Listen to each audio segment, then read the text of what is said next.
Let's talk about how spiritual health, spiritual well-being helps you to supersize and grow your business. Sharon Horne-Ellstrom here with Supersize Business, and today we're going to talk about it. What are some ways, what even is it? What the heck is spiritual health for your business? How would you identify what it is? How do you define it? What does spirituality mean to you and the people in your organization? And therefore, what does it mean to your organization as a whole? We all impact things outside of ourselves. That's what we want to do. That's why we start businesses. That's why we have businesses, is we want to have a bigger impression or impact on the world. And we can have a positive intent with that, which I consider a positive spirituality. We can have a negative intent, right? We can not care about the world at all. We can not care about things, and we can put things out there that people buy, and we can make a lot of money. But is that making the world a better place? Is that contributing positively to the universe and to the spiritual health and well-being of the world and to us and our organization?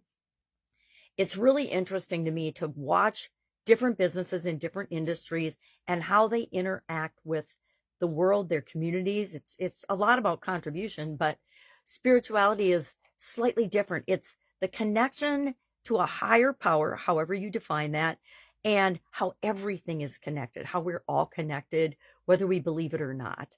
There's all kinds of universal laws and spiritual laws that exist, just like physical laws, like the law of gravity, that I don't know about you, but I didn't know about any of them until I was probably in my 50s. Why? Because I wasn't looking for that.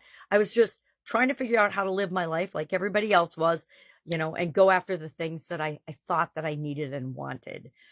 And some of those things worked out. Some of those things didn't work out at all. And because I was not paying attention to all these different areas and aspects of my life for that slight period of my life, I ended up with a sudden cardiac arrest, death experience. And fortunate for me, because of my spirituality, and because I believe my spiritual beliefs, I'm still here today to talk about it. So let's talk about spirituality and how does it make us better people and better leaders, and how does it make our organization better? I'm preaching to the choir here. I'm only talking to people usually that are looking to make a positive impression on the world and to make the world a better place. Those are the people I work with in my consultancy. Those are the people I work with on a regular basis. Those are my friends, my family, and most of the people that I'm connected to. Was it always that way? No. Early on in my career, my corporate career and my business career, I didn't always pick the right people because I wasn't in tune with who I was, what I stood for spiritually, and with respect to all the other areas and aspects of the life framework.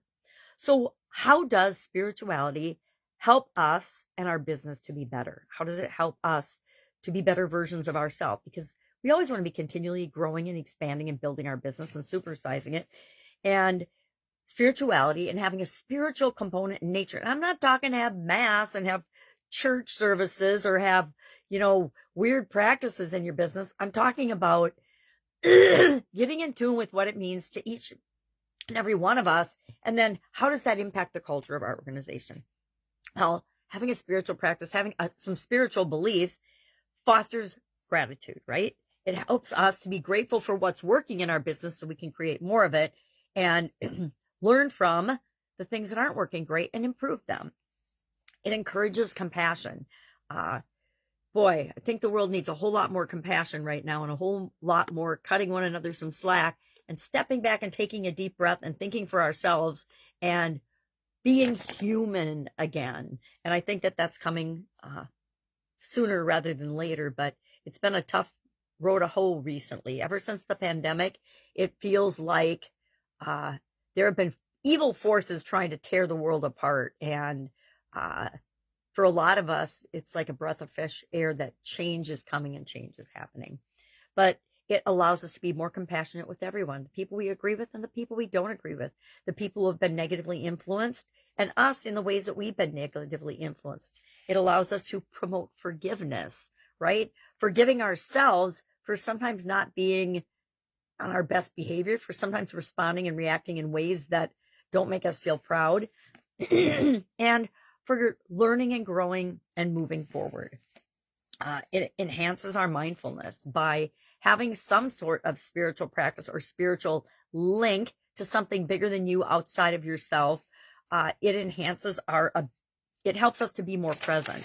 And when we're more present, we make better decisions. We set a better example. We are better listeners and communicators. In fact, notice every area and aspect of this life framework impacts every other area and aspect of this life framework. And it strengthens our purpose. When we're in alignment with our purpose and we know why we're here and we know why our business exists and we're all moving toward that together, then it enhances our purpose. When we're making decisions based on our core values. And to be honest, if you don't have any belief in any sort of thing outside yourself or connection of human beings or a higher power, you don't probably even think about your core values. And you probably never have. You're not very mindful about it. But if you are, and then you think about those things and you get in alignment with your core values, and when your organization knows its purpose, is in alignment with its core values, is here to serve the people that you're here to serve and make the world a better place, magical supersizing things happen. So curious, how do you think spirituality plays a role in your business and in growing your business? Share in the comments below so we can learn from one another. And I will, of course, be with you tomorrow. And we will be talking about another area of the life framework. I think it's mental. All right. Have a great day. And I'll, of course, be with you tomorrow.